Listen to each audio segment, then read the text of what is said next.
কৃত্রিম বুদ্ধিমত্তার লড়াইয়ে আমেরিকা না চীন কোন দেশ এগিয়ে আছে এই মুহূর্তে?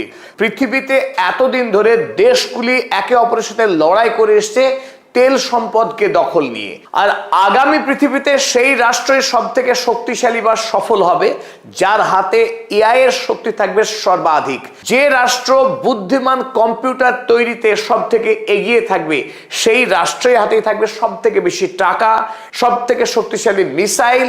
সেই দেশই সবার আগে আবিষ্কার করবে উন্নত মানের ঔষধ, উন্নত মানের চিকিৎসা। আবার সেই দেশই কলকারখানায় উৎপাদনে এবং কৃষিকাজেও সবার থেকে এগিয়ে থাকবে। এবং পরিশেষে এটাও বলা যায় সেই দেশের হাতেই থাকবে গোটা পৃথিবীর রাশ। তাই আমেরিকা এবং চীন একে অপরকে টেক্কা দেওয়ার জন্য এআই যুদ্ধে সমানে লড়ে চলেছে। আজকের এই ভিডিওতে আমরা বোঝার চেষ্টা করব এআই আসলে কি, এর ব্যবহার কোথায় কোথায় এবং কতটা হচ্ছে আজকের দিনে, আমরা কতটাই বা এর উপরে নির্ভরশীল, আমাদের ব্যবসা বাণিজ্য চাকরি এবং জীবিকা কতখানি প্রভাবিত হতে চলেছে এই এআই দ্বারা। দ্বিতীয়ত আমরা বোঝার চেষ্টা করব এই এআই নিয়ে যে লড়াই চলছে বর্তমান পৃথিবীতে, সেই লড়াইয়ে আমেরিকা না চীন কে কতখানি এগিয়ে রয়েছে এই হাড্ডাহাড্ডির লড়াইয়ে। তৃতীয়ত আমরা বোঝার চেষ্টা করব এআই এর এই লড়াইয়ে ইরান বা আমাদের ভারতীয় উপমহাদেশ, ভারত কিংবা বাংলাদেশ, তাদেরই বা বর্তমান অবস্থান কোথায়। প্রথমে আমার সকল দর্শক বন্ধুদের স্বাগত জানাচ্ছি, আমি অধ্যাপক আব্দুল হালিম। চলুন শুরু করা যাক। প্রথমেই আমরা যে প্রশ্নের মীমাংসা করার চেষ্টা করব তা হলো এআই কি। অধিকাংশ মানুষই মনে করেন এআই মানে এমন একটা সিস্টেম যার দ্বারা ভিডিও তৈরি করা যায়, ডোনাল্ড ট্রাম্পকে মহিলা বানানো যায় কিংবা ভিক্ষুক বানানো যায়, কিংবা এআই এমন একটা ব্যবস্থা যার সঙ্গে চ্যাট করা যায়, ইংরেজিতে কথা বলা যায়, আপনার কথা শুনে সে কথার জবাব দেবে, এই সব। কিন্তু এআই কে এই ক্ষুদ্র পরিসরের মধ্যে বাঁধা সম্ভব নয়। বর্তমান পৃথিবীতে এআই নিয়ে একটা বিশ্ব ব্রহ্মাণ্ড তৈরি হয়ে গেছে। মানব জীবনের এমন একটা ক্ষেত্র এই মুহূর্তে বাদ রাখা যাবে না যেখানে এআই নেই বা এআই এর কাজ নেই। এআই মানে আমরা বুঝবো কৃত্রিম বুদ্ধিমত্তা বা একটা যন্ত্র মানব, যে যন্ত্র মানবের বুদ্ধি সবার থেকে তীক্ষ্ণ, যার মেধা অসাধারণ, অসাধারণ মেধা এবং অসাধারণ দক্ষতা, এই দুটোকে এক জায়গায় মিশেল ঘটালে যা ঘটে তাকে আমরা বলতে পারি এআই বা একজন যন্ত্র মানব। যে যন্ত্র মানব একসাথে একজন পৃথিবীর অন্যতম শ্রেষ্ঠ ডাক্তার, তিনি একাধারে আবার শ্রেষ্ঠ একজন ইঞ্জিনিয়ার, তিনি একজন শ্রেষ্ঠ প্রফেসর, তিনি একজন শ্রেষ্ঠ কৃষক, এমনকি বাড়িতে যে গৃহ কাজ হয় সেই কাজের সব থেকে দক্ষ যদি কোনো ব্যক্তি হয় তিনিও সেই ব্যক্তি। আবার কলকারখানায় যে সমস্ত শ্রমিকরা কাজ করে, দক্ষতা লাগে যেখানে, সেই দক্ষ শ্রমিকের কাজও এই এআই করে। তার মানে এআই একজন দক্ষ শ্রমিক। কিংবা রণক্ষেত্রে যুদ্ধের ময়দানে যে যুদ্ধ করে সৈন্যবাহিনী বা একজন সেনা, সেই সেনার কাজও একটা এআই করতে পারে। এখান থেকে আমরা বলতে পারি মহাকাশ থেকে শুরু করে সমুদ্রের গভীরে পর্যন্ত, কলকারখানা থেকে ডাক্তারখানা, আমাদের জামা কাপড় তৈরি করার যে মিল, সেই মিলে যে কালার গ্রেডিং, সেখানেও কিন্তু এআই রয়েছে। এবং এই কম্পিউটার বা এইসব ভিডিও এডিটিং যাবতীয় কাজ, এখানে তো এআই রয়েছে। আর এই সমস্ত কাজ একটি এআই অনায়াসে একসাথে করতে পারে। এমনকি বর্তমানের ইরান যুদ্ধ কিংবা গাজা যুদ্ধ মানুষের আড়ালে এআই লড়েছে। ইরানের মিনাম অঞ্চলে যে 168 জন ছাত্রকে আমেরিকা খুন করেছে, সেই খুন আসলে আমেরিকার অ্যানথ্রোপিক এআই করেছে। গাজাতে যে ধ্বংস চালিয়েছে আমেরিকা, সেই ধ্বংসের কাজ করেছে এই প্যালান্টির এআই। শুনলে আটকে উঠতে হয়। বর্তমান পৃথিবীতে যে সমস্ত অফিস ওয়ার্ক হয়, অফিসের কাজ হয়, সেই কাজের 30 থেকে 35% কাজ ইতিমধ্যেই এই এআই গুলো গ্রাস করে নিয়েছে। এতদিন ধরে কর্মচারীরা অফিসে গিয়ে সারাদিন ধরে যে অফিস কাজ করত, সেই কাজ আর মানুষকে দিয়ে করানো হচ্ছে না। সেই কাজ এখন এআই পরিচালিত রোবট করছে, যে রোবট 24/7 কন্টিনিউয়াস কাজ করে যেতে পারে।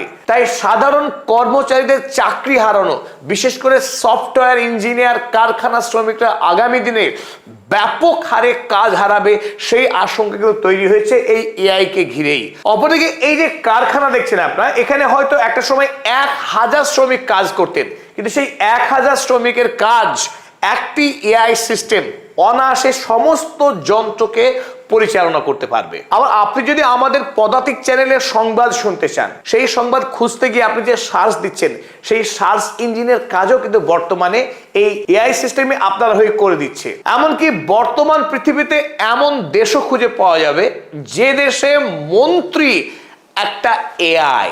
আপনারা দেখছেন ছবিটা এই মুহূর্তে, যাকে দেখতে একজন মধ্যবয়সী সুন্দরী একজন ভদ্র মহিলা বলে মনে হচ্ছে, ইনি আসলে একটি এআই। আলবেনিয়া বলে যে ইউরোপের একটি দেশ আছে, সেই আলবেনিয়া দেশের একজন মিনিস্টার, যার নাম ডেইলা। এই হলো এআই। তাই বর্তমানে এআই কিন্তু আর শুধু ভিডিও তৈরির মধ্যে আটকে নেই, সমগ্র মানব পৃথিবীতেই এআই এর রমরমা উপস্থিতি, আর এই উপস্থিতি প্রতিদিনে বাড়ছে একটু একটু করে।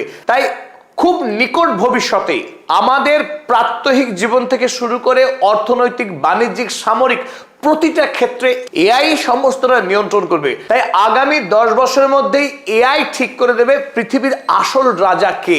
এআই যার হাতে, পৃথিবী তার হাতে। তাই ইরান আমেরিকার অস্ত্রযুদ্ধের আড়ালে আসল যে যুদ্ধ চলছে পৃথিবীতে বর্তমানে, সেই যুদ্ধ হলো চীন আর আমেরিকার এআই যুদ্ধ। চলুন এবার দেখে নেওয়া যাক এই এআই যুদ্ধে চীন না আমেরিকা কে এগিয়ে, কতটা এগিয়ে। তবে এই আলোচনার প্রারম্ভে একটা কথা আমাদের বলে নেওয়া দরকার। এআই নিয়ে যে লড়াই, সেই লড়াই যদি কোনো দেশ জিততে চায়, তো এআই এর সঙ্গে জড়িত 5টি গুরুত্বপূর্ণ ক্ষেত্র আছে। সেই 5টি গুরুত্বপূর্ণ ক্ষেত্রে কোন দেশ কতখানি এগিয়ে আছে সেটা আমাদের বোঝার দরকার। চলুন প্রথমে আমরা দেখে নিই কোন সেই 5টি ক্ষেত্র, যে ক্ষেত্রগুলোতে একটি দেশকে বলিষ্ঠ অবস্থান গ্রহণ করতে হবে এআই এর ক্ষেত্রে এগিয়ে যেতে গেলে। তার অন্যতম প্রধান যে জায়গাটা হচ্ছে এনার্জি সেক্টর। এআই এ প্রচুর পরিমাণে বিদ্যুৎ শক্তির প্রয়োজন হয়, জ্বালানির প্রয়োজন হয়। তাই যে দেশ জ্বালানি উৎপাদনে এগিয়ে থাকবে, সেই দেশ এআই এর ক্ষেত্রে বাড়তি সুবিধা পাবে। তেমনি দ্বিতীয় গুরুত্বপূর্ণ দিক হলো চিপস অর্থাৎ সেমিকন্ডাক্টর। যে দেশের হাতে উন্নততর শক্তিশালী সেমিকন্ডাক্টর রয়েছে, সেই দেশ এআই এর বাজারে বাড়তি সুবিধা লাভ করবে। তৃতীয় গুরুত্বপূর্ণ দিক ইনফ্রাস্ট্রাকচার অর্থাৎ পরিকাঠামো নির্মাণ। এই এআই এর ক্ষেত্রে অত্যাধুনিক শক্তিশালী ডেটা সেন্টার গড়ে তুলতে হয়। আর ডেটা সেন্টার নির্মাণ করতে গেলে একদিকে প্রচুর পরিমাণে বিদ্যুতের নিরবচ্ছিন্ন সাপ্লাই লাগে, তার সঙ্গে লাগে বিপুল পরিমাণে টাকা বিনিয়োগ করতে হয়। তাই এই ইনফ্রাস্ট্রাকচার গড়ে তুলবার মতো যে দেশের বিপুল পরিমাণে টাকা এবং জ্বালানি শক্তি রয়েছে, চিপের মজুত রয়েছে, সেই দেশ অনেকখানি এগিয়ে যাবে। এআই এর ক্ষেত্রে চতুর্থ গুরুত্বপূর্ণ যে ক্ষেত্র, তার নাম হলো মডেল।